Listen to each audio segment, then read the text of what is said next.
मुंशी प्रेमचंद की लिखी कहानी नया विवाह। हमारी देह पुरानी है, लेकिन इसमें सदैव नया रक्त दौड़ता रहता है। नए रक्त के प्रवाह पर ही हमारे जीवन का आधार है। पृथ्वी की इस चिरंतन व्यवस्था में यह नयापन उसके एक एक अणु में, एक एक कण में, तार में बसे हुए स्वरों की भांति गूंजता रहता है। और यह 100 साल की बुढ़िया आज भी नवेली दुल्हन बनी हुई है। जब से लाला डगामल ने नया विवाह किया है, उनका जीवन नए सिरे से जाग उठा है। जब पहली स्त्री जीवित थी, तब वे घर में बहुत कम रहते थे। प्रातःकाल से 10-11 बजे तक तो पूजा पाठ ही करते रहते थे। फिर भोजन करके दुकान चले जाते, वहाँ से 1 बजे लौटते और थके मांदे सो जाते। यदि लीला कभी कहती जरा और सवेरे आ जाओ, तो बिगड़ जाते और कहते तुम्हारे लिए क्या दुकान छोड़ दूं या रोजगार बंद कर दूं। यह वह जमाना नहीं है कि एक लोटा जल चढ़ाकर लक्ष्मी प्रसन्न कर ली जाए। आज उनकी चौखट पर माथा रगड़ना पड़ता है, तब भी उनका मुंह सीधा नहीं होता।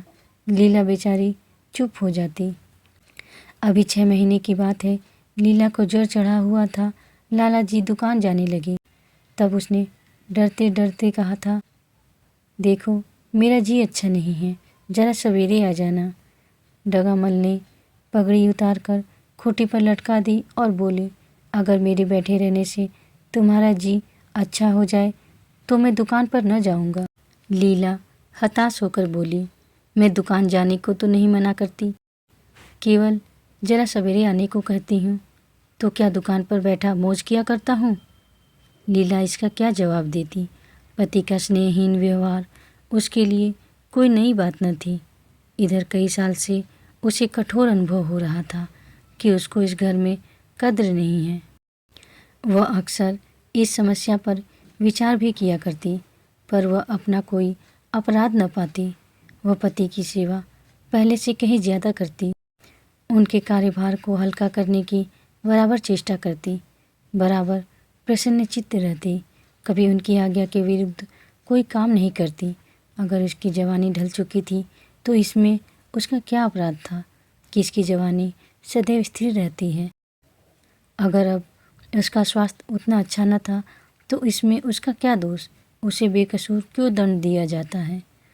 उचित तो यह था कि 25 साल का साहचर्य अब एक गहरी मानसिक और आत्मिक अनुरूपता का रूप धारण कर लेता, जो दोष को भी गुण बना लेता है, जो पके फल की तरह ज़्यादा रसीला, ज़्यादा मीठा, ज़्यादा सुंदर हो जाता है।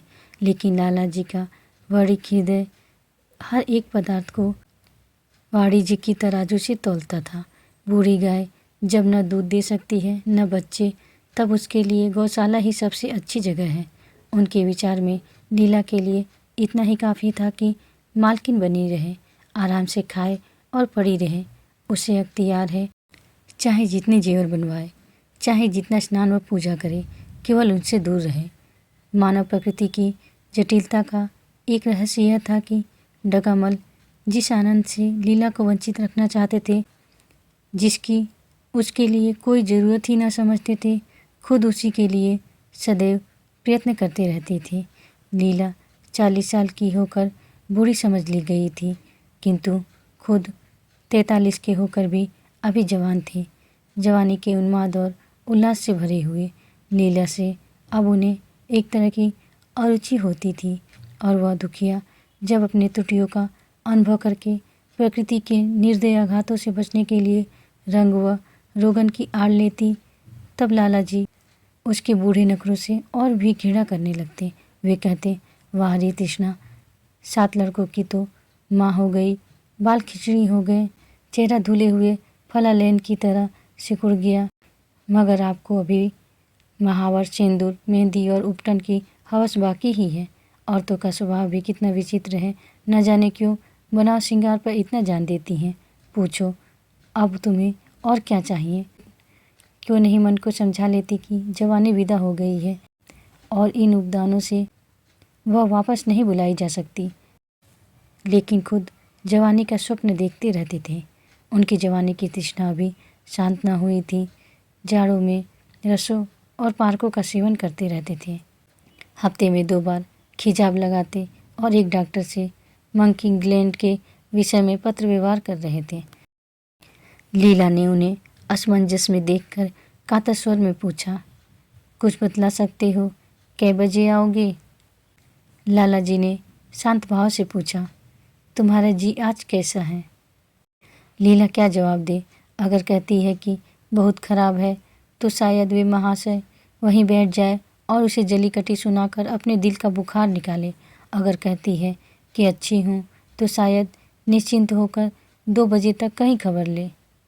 इस दुविधा में डरते डरते बोली, अब तक तो हल्की थी लेकिन अब कुछ भारी हो रही है। तुम जाओ दुकान पर, लोग तुम्हारी राह देखते होंगे। हाँ, ईश्वर के लिए 1-2 न बजा देना, लड़के सो जाते हैं। मुझे ज़रा भी अच्छा नहीं लगता, जी घबराता है। सेठ जी ने अपने स्वर में स्नेह की चाशनी देकर कहा, 12 बजे तक जरूर आ जाऊंगा। लीला का मुख धूमिल हो गया। उसने कहा, 10 बजे तक नहीं आ सकते? 11:30 बजे से पहले किसी तरह नहीं। नहीं, 10:30। अच्छा, 11 बजे। लाला वादा करके चले गए, लेकिन 10 बजे रात को एक मित्र ने मुजरा सुनने के लिए बुला भेजा। इस निमंत्रण को कैसे इनकार कर देते? जब एक आदमी आपको खातिर से बुलाता है तब यह कहाँ की भलमनसाहत है कि आप उसका निमंत्रण अस्वीकार कर दें। लाला जी मुजरा सुनने चले गए। 2 बजे लौटे। चुपके से आकर नौकर को जगाया और अपने कमरे में आकर लेट रहे। लीला उनकी राह देखती प्रतिक्षण विकल वेदना का अनुभव करती हुई न जाने कब सो गई थी।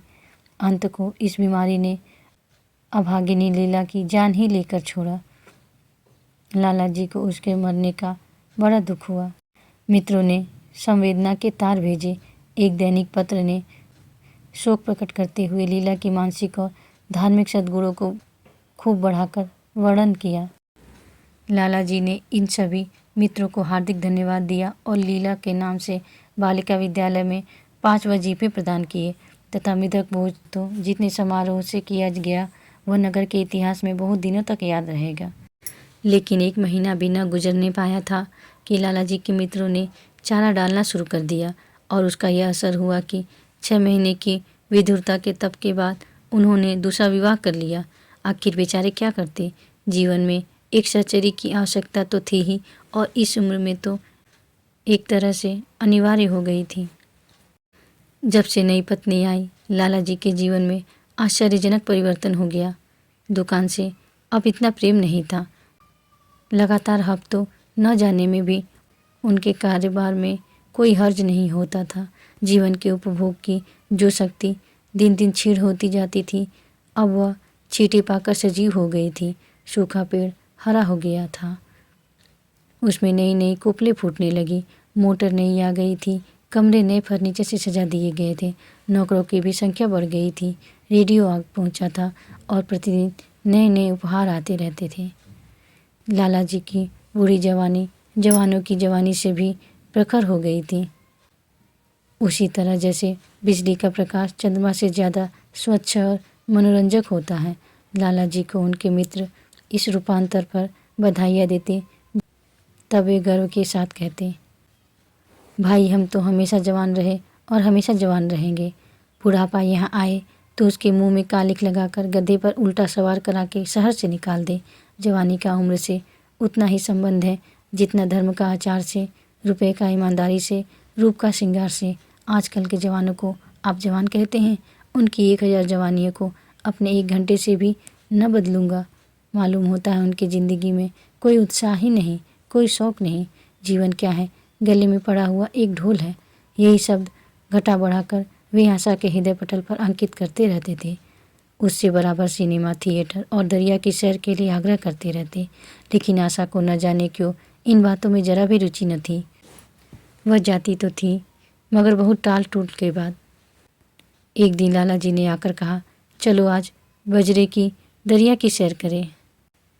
वर्षा के दिन थे। दरिया चढ़ा हुआ था। मेघमालाएं अंतर्राष्ट्रीय सेनाओं की भांति रंग बिरंगी वर्दियाँ पहने आकाश में कवायद कर रही थी। सड़क पर लोग मल्हार और 12 मासे गाते चलते थे। बागों में झूले पड़ गए थे। आशा ने बेदिली से कहा, मेरा जी तो नहीं चाहता। लाला जी ने मृदु प्रेरणा के साथ कहा। तुम्हारा मन कैसा है जो आमोद प्रमोद की ओर आकर्षित नहीं होता? चलो जरा दरिया की सैर करो। सच कहता हूँ बजरे पर बड़ी बहार रहेगी। आप जाएं, मुझे और कई काम करने हैं। काम करने के लिए आदमी हैं, तुम क्यों काम करोगी? महाराज अच्छे सालन नहीं पकाता, आप खाने बैठेंगे तो यूं ही उठ जाएंगे। लीला अपने अवकाश का बड़ा भाग लाला जी के लिए तरह तरह का भोजन पकाने में लगाती थी। उसने किसी से सुन रखा था कि एक विशेष अवस्था के बाद पुरुष के जीवन का सबसे बड़ा सुख रचना का स्वाद ही रह जाता है। लाला जी की आत्मा खिल उठी। उन्होंने सोचा कि आशा को उनसे कितना प्रेम है कि दरिया की सैर को उनकी सेवा के लिए छोड़ रही है। एक लीला थी कि मान न मान चलने को तैयार रहती थी, पीछा छुड़वाना पड़ता था, खामख्वाह सिर पर सवार हो जाती थी और सारा मजा किरकिरा कर देती थी। स्नेह भरे उलाहने से बोले, तुम्हारा मन भी विचित्र है। अगर एक दिन सालन फीका ही रहा तो ऐसा क्या तूफान आ जाएगा? तुम तो मुझे बिल्कुल निकम्मा बनाए देती हो। अगर तुम न चलोगी तो मैं भी न जाऊंगा। आशा ने जैसे गले से फंदा चुराते हुए कहा। आप भी तो मुझे इधर उधर घुमा घुमा कर मेरा मिजाज बिगाड़ देते हैं। यह आदत पड़ जाएगी तो घर का धंधा कौन करेगा?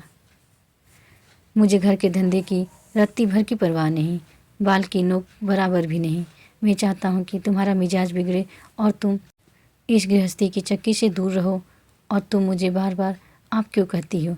मैं चाहता हूँ तुम मुझे तुम कहो, तू कहो, गालियाँ दो, धौल जमाओ। तुम तो मुझे आप कहकर जैसे देवता के सिंहासन पर बैठा देती हो। मैं अपने घर का देवता नहीं, चंचल बालक बनना चाहता हूँ। आशा ने मुस्कुराने की चेष्टा करके कहा, भला मैं आपको तुम कहूँगी? तुम बराबर वाले को कहा जाता है कि बड़ों को?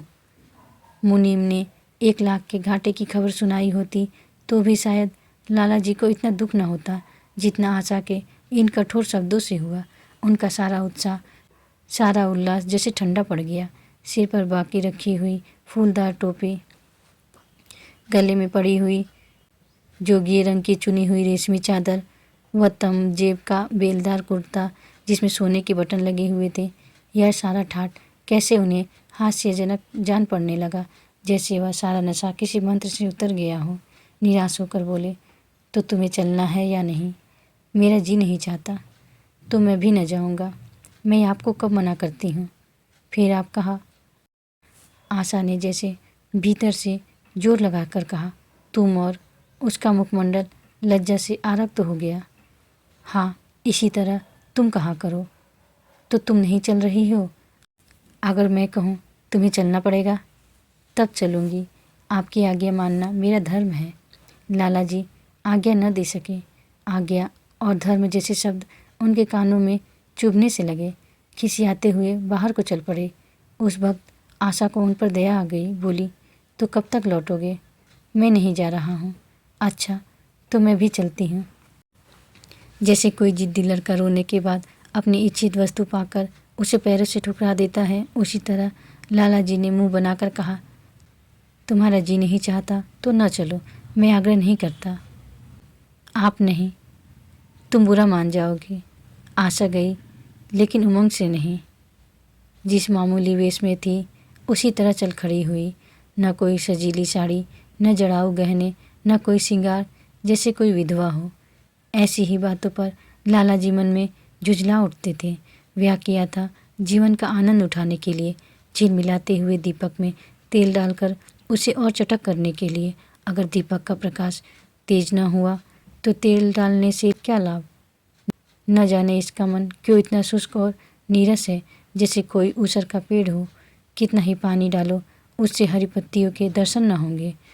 जड़ाऊ गहनों से भरी पिटारियाँ खुली हुई हैं, कहाँ कहाँ से मंगवाए।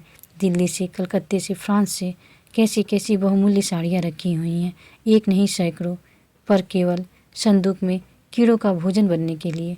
दरिद्र घर की लड़कियों में यही ऐब होता है। उनकी दृष्टि सदैव संकीर्ण रही है। न खा सके, न पहन सके, न दे सके। उन्हें तो खजाना भी मिल जाए तो भी यही सोचती रहेंगी कि खर्च कैसे करें। दरिया की सैर तो हुई पर विशेष आनंद न आया। कई महीनों तक आशा की मनोवृत्तियाँ जगाने का असफल प्रयत्न करके लाला जी ने समझ लिया कि इनकी पैदाइश ही मुहर्रमी है, लेकिन फिर भी निराश न हुए। ऐसे व्यापार में एक बड़ी रकम लगाने के बाद वे उससे अधिक से अधिक लाभ उठाने की बड़ी प्रवृत्ति को कैसे त्याग देते। विनोद की नई नई योजनाएं पैदा की जाती।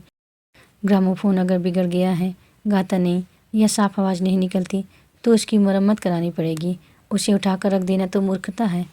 इधर बूढ़ा महाराज एकाएक बीमार होकर घर चला गया था और उसकी जगह उसका 17-18 साल का जवान लड़का आ गया। कुछ आवाज़ गंवार था, बिल्कुल झगड़ उज्जड़, कोई बात ही न समझता था। जितने फुलके बनाता उतनी तरह के। हाँ, एक बात समान होती, सब बीच में मोटे होते, किनारे पतले। दाल कभी तो इतनी पतली जैसे चाय, कभी इतनी गाढ़ी जैसे दही, नमक कभी इतना तेज कि नींबू का शौकीन। आशा मुंह हाथ धोकर चौके में पहुंच जाती और इस ढपोर संग को भोजन पकाना सिखाती। एक दिन उसने कहा, तुम कितने नालायक आदमी हो जुगल, आखिर इतनी उम्र तक तुम घास खोदते रहे या भार झोंकते रहे कि फुलके तक नहीं बना सकते। जुगल आंखों में आंसू भरकर कहता, बहू जी अभी मेरी उम्र ही क्या है, 17वां ही तो पूरा हुआ है। आशा को उसकी बात पर हंसी आ गई। उसने कहा, तो रोटियां पकाना क्या 10-5 साल में आता है? आप 1 महीना सिखा दे बहू जी, फिर देखिए मैं आपको कैसे फुलके खिलाता हूँ कि जी खुश हो जाए। जिस दिन मुझे फुलके बनाने आ जाएंगे मैं आपसे कोई इनाम लूँगा। सालन तो अब मैं कुछ कुछ बनाने लगा हूँ, क्यों ना? आशा ने हौसला बढ़ाने वाली मुस्कुराहट के साथ कहा, सालन नहीं, वो बनाना आता है। अभी कल ही नमक कितना तेज था कि खाया न गया। मसाले में कचाद आ रही थी। जब मैं सालन बना रहा था तब आप यहाँ कब थी? अच्छा, तो मैं यहाँ बैठी रहूँ तब तुम्हारा सालन बढ़िया पकेगा? आप बैठी रहती हैं तब मेरी अकल ठिकाने रहती है। आशा को जुगल की इन भोली बातों पर खूब हंसी आ रही थी। हंसी को रोकना चाहती थी पर वह किसी तरह निकल पड़ती थी, जैसे भरी बोतल उड़ेल दी गई हो। और मैं नहीं रहती तब तो आपके कमरे के द्वार पर जा बैठता हूँ, यहाँ बैठकर अपनी तकदीर को रोता हूँ। आशा ने हंसी को रोक कर पूछा, क्यों रोती हो? यह न पूछिए बहू जी, आप इन बातों को नहीं समझेगी। आशा ने उसके मुंह की ओर प्रश्न की आंखों से देखा। उसका आशय कुछ तो समझ गई पर न समझने का बहाना किया। तुम्हारे दादा आ जाएंगे तब तुम चले जाओगे? और क्या करूँगा बहू जी, यहाँ कोई काम दिलवा दीजिएगा तो पड़ा रहूँगा। मुझे मोटर चलाना सिखवा दीजिए, आपको खूब सैर कराया करूँगा। नहीं नहीं बहू जी, आप हट जाइए, मैं पतीली उतार लूँगा। ऐसी अच्छी साड़ी है आपकी, कहीं कोई दाग पड़ जाए तो क्या हो? आशा पतीली उतार रही थी। जुगल ने उसके हाथ से सरची ले लेनी चाहिए। दूर रहो, फूहड़ तो तुम हो ही, कहीं पतीली पाँव पर गिरा ली तो महीनों झीकोगे। जुगल के मुख पर उदासी छा गई। आशा ने मुस्कुरा कर पूछा, क्यों, मुंह क्यों लटक गया सरकार का? जुगल रुआसा होकर बोला, आप मुझे डांट देती हैं बहू जी, तब मेरा दिल टूट जाता है। सरकार कितना ही घुटके, मुझे बिल्कुल ही दुख नहीं होता। आपकी नज़र कड़ी देखकर मेरा खून सर्द हो जाता है। आशा ने दिलासा दिया, मैंने तुम्हें डांटा तो नहीं, केवल यही तो कहा कि कहीं पतीली तुम्हारे पाँव पर गिर पड़े तो क्या हो? हाथ ही तो आपका भी है, कहीं आपके ही हाथ से छूट पड़े तो? लाला डगामल ने रसोई घर के द्वार पर आकर कहा, आशा जरा यहाँ आना, देखो तुम्हारे लिए कितने सुंदर गमले लाया हूँ, तुम्हारे कमरे के सामने रखे जाएंगे। तुम यहाँ धुएं धुक्कड़ में क्यों हलकान होती हो? इस लड़के से कह दो कि जल्दी महाराज को बुलाए, नहीं तो मैं दूसरा आदमी रख लूँगा। महाराजों की कमी नहीं है। आखिर कब तक कोई रियायत करे? गधे को जरा भी तमीज़ नहीं आई। सुनता है जुगल, लिख दे आज अपने बाप को। चूल्हे पर तवा रखा हुआ था। आशा रोटियां बेलने में लगी थी। जुगल तवे के लिए रोटियों का इंतजार कर रहा था। ऐसी हालत में भला आशा कैसे गमले देखने जाती? उसने कहा, जुगल रोटियां टेढ़ी मेढ़ी बेल डालेगा। लाला जी ने कुछ चिढ़कर कहा, अगर रोटियां टेढ़ी मेढ़ी बेलेगा तो निकाल दिया जाएगा। आशा अनसुनी करके बोली, 10-5 दिन में सीख जाएगा, निकालने की क्या ज़रूरत है? तुम आकर बतला दो गमले कहाँ रखे जाए। कहती तो हूँ रोटियां बेल कर आती हूँ। नहीं, मैं कहता हूँ तुम रोटियां मत बेलो, आप तो खामख्वाह जिद करते हैं। लाला जी सन्नाटे में आ गए। आशा ने कभी इतनी रुखाई से उन्हें जवाब न दिया था, और यह केवल रुखाई न थी, इसमें कटुता भी थी। लज्जित होकर चले गए। उन्हें ऐसा क्रोध आ रहा था कि इन गमलों को तोड़कर फेंक दे और सारे पौधों को चूल्हे में डाल दे। जुगल ने सहमे हुए स्वर में कहा, आप चली जाएं बहू जी, सरकार बिगड़ जाएंगे। बको मत, जल्दी जल्दी फूल के सीखो, नहीं तो निकाल दिए जाओगे। और आज मुझसे रुपए लेकर अपने लिए कपड़े बनवा लो। भिखमंगों की सी सूरत बनाए घूमते हैं, और बाल क्यों इतने बढ़ा रखे हैं? तुम्हें नाई भी नहीं जुड़ता? जुगल ने दूर की बात सोची। बोला, कपड़े बनवा लूँ तो दादा को क्या हिसाब दूंगा? अरे पागल, मैं हिसाब में नहीं देने कहती, मुझसे ले जाना। जुगल काहिलपन की हंसी हंसा। आप बनवाएंगी तो अच्छे कपड़े लूँगा, खद्दर के मलमल का कुर्ता, खद्दर की धोती, रेशमी चादर, अच्छा सा चप्पल। आशा ने मीठी मुस्कान से कहा, और अगर अपने दाम से बनवाने पड़े तब कपड़े ही क्यों बनवाऊंगा? बड़े चालाक हो तुम। जुगल ने अपनी बुद्धिमत्ता का प्रदर्शन किया। आदमी अपने घर में सूखी रोटियां खाकर सो रहता है, लेकिन दावत में तो अच्छे अच्छे पकवान ही खाता है। वहाँ भी यदि सूखी रोटियां मिले तो वह दावत में जाए ही नहीं। यह सब नहीं जानती। एक गाढ़े का कुर्ता बनवा लो और एक टोपी ले लो। हजामत के लिए 2 आने ऊपर से ले लो। जुगल ने मना करके कहा, रहने दीजिए, मैं नहीं लेता। अच्छे कपड़े पहन कर निकलूँगा तब तो आपकी याद आवेगी। सड़ेल कपड़े पहन कर तो और जी जलेगा। तुम स्वार्थी हो, मुफ्त के कपड़े लोगे और साथ ही बढ़िया भी। जब यहाँ से जाने लगूँ तब आप मुझे अपना एक चित्र दीजिएगा। मेरा चित्र लेकर क्या करोगे? अपनी कोठरी में लगाऊंगा और नित्य देखा करूँगा। बस वही साड़ी पहनकर खिंचवाना जो कल पहनी थी, और वही मोतियों की माला भी हो। मुझे नंगी नंगी सूरत अच्छी नहीं लगती। आपके पास तो बहुत गहने होंगे, आप पहनती क्यों नहीं? तो तुम्हें गहने अच्छे लगते हैं? बहुत। लाला जी ने फिर आकर जलते हुए मन से कहा, अभी तक तुम्हारी रोटियां नहीं पकी जुगल। अगर कल से तूने अपने आप अच्छी रोटियां न पकाई तो मैं तुझे निकाल दूंगा। आशा ने तुरंत हाथ मुंह धोया और बड़े प्रसन्न मन से लाला जी के साथ गमले देखने चली। इस समय उसकी छवि में प्रफुल्लता का रौनक था। बातों में भी जैसे शक्कर घुली हुई थी। लाला जी का सारा खिसियानापन मिट गया था। उसने गमलों को क्षुब्ध आंखों से देखा। उसने कहा, मैं इनमें से कोई गमला न जाने दूंगी। सब मेरे कमरे के सामने रखवाना। सब। कितने सुंदर पौधे हैं, वाह! इनके हिंदी नाम भी मुझे बतला देना। लाला जी ने छेड़ा, सब गमले क्या करोगी? 10-5 पसंद कर लो, शेष में बाहर रखवा दूंगा। जी नहीं, मैं एक भी न छोड़ूंगी, सब यहीं रखे जाएंगे। बड़ी लालचीन हो तुम। लालचीन ही सही, मैं आपको एक भी न दूंगी। 2-4 तो दे ही दो, इतनी मेहनत से लाया हूँ। जी नहीं, इनमें से एक भी न मिलेगा। दूसरे दिन आशा ने अपने को आभूषण से खूब सजाया और फिरोजी साड़ी पहनकर निकली। तब लाला जी की आंखों में ज्योति आ गई। समझे, अवश्य ही अब उनके प्रेम का जादू कुछ कुछ चल रहा है। नहीं तो उनके बार बार के आग्रह करने पर भी, बार बार याचना करने पर भी उसने कोई आभूषण न पहना था। कभी कभी मोतियों का हार गले में डाल लेती थी, वह भी ऊपरी मन से। आज वह आभूषणों से अलंकृत होकर फूली नहीं समाती, इतराती जाती है, मानो कहती हो, देखो मैं कितनी सुंदर हूँ। पहले जो बंद कली थी वह आज खिल गई थी। लाला जी पर घड़ों का नशा चढ़ा हुआ था।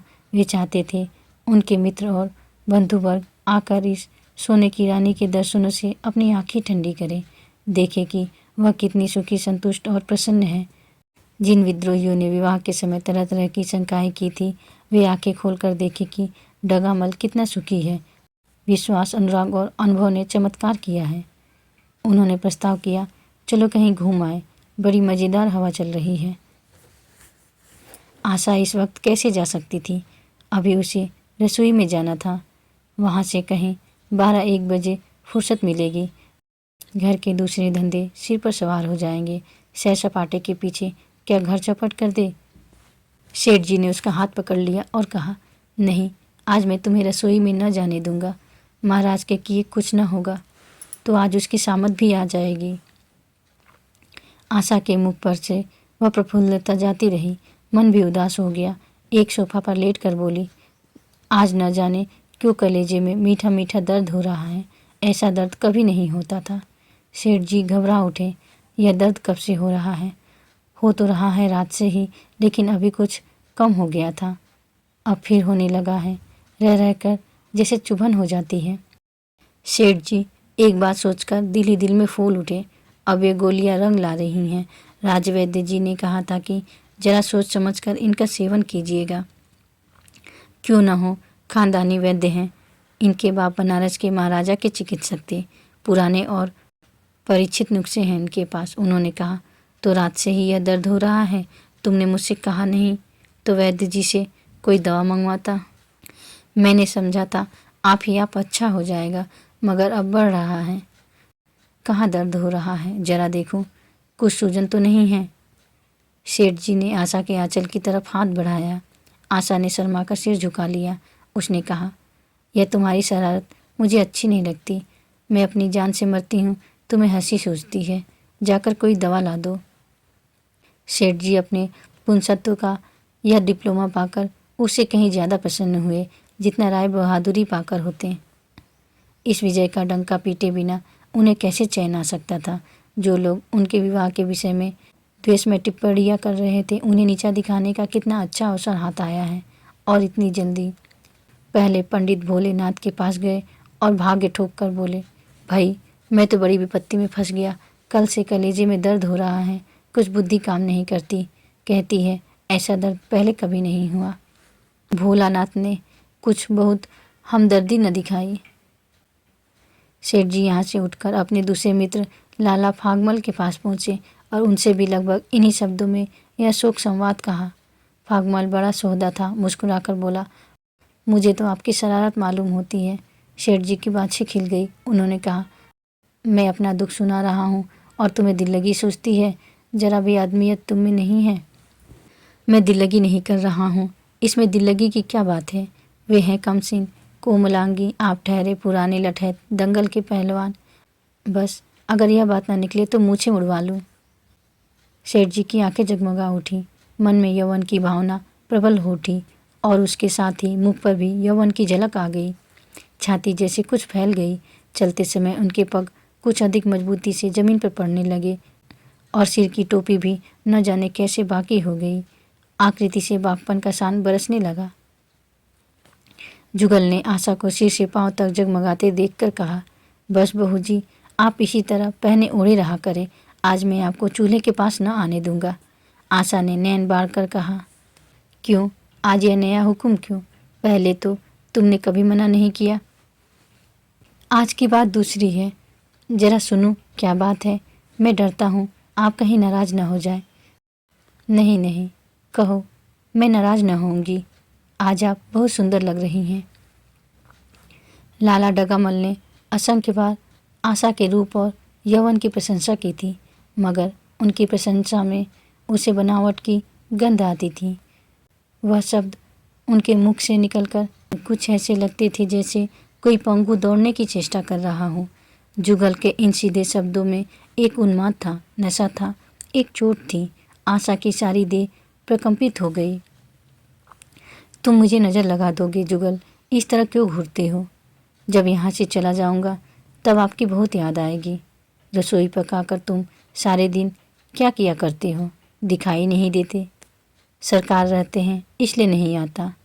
फिर अब तो मुझे जवाब मिल रहा है। देखिए भगवान कहाँ ले जाते हैं।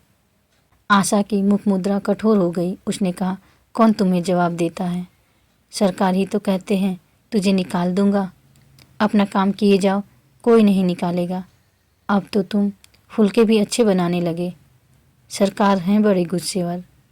2-4 दिन में उनका मिजाज ठीक किए देती हूँ। आपके साथ चलते हैं तो आपके बाप लगते हैं। तुम बड़े मुँहफट हो। खबरदार, जबान संभाल कर बातें किया करो। किंतु अप्रसन्नता का यह जीना आवरण उनके मनोरहस्य को न छिपा सका। वह प्रकाश की भांति उसके अंदर से निकल पड़ता था। जुगल ने फिर उसी निर्भीकता से कहा, मेरा मुंह कोई बंद कर ले। यहाँ यूँ सभी यही कहते हैं, मेरा ब्याह कोई 50 साल की बुढ़िया से कर दी तो मैं घर छोड़कर भाग जाऊं, या तो खुद जहर खा लूं या उसे जहर देकर मार डालूं। फांसी ही तो होगी। आशा उस कृत्रिम क्रोध को कायम न रख सकी। जुगल ने उसके हृदय वीणा के तारों पर मिजराब की ऐसी चोट मारी थी कि उसके बहुत जब्त करने पर भी मन की व्यथा बाहर निकल आई। उसने कहा, भाग्य भी तो कोई वस्तु है। ऐसा भाग्य जाए भाड़ में। तुम्हारा ब्याह किसी बुढ़िया से ही करूँगी, देख लेना। तो मैं भी जहर खा लूँगा, देख लीजिएगा। क्यों? बुढ़िया तुम्हें जवान से ज़्यादा प्यार करेगी, ज़्यादा सेवा करेगी, तुम्हें सीधे रास्ते पर रखेगी। यह सब माँ का काम है। बीवी जिस काम के लिए है उसी काम के लिए है। आखिर बीवी किस काम के लिए है? मोटर की आवाज़ आई। न जाने कैसे आशा के सिर का आंचल खिसक कर कंधे पर आ गया। उसने जल्दी से आंचल खींचकर सिर पर कर लिया और यह कहती हुई अपने कमरे की ओर लपकी कि लाला भोजन करके चले जाए तब आना। आप सुन रहे थे प्रेमचंद की लिखी कहानी नया विवाह। धन्यवाद।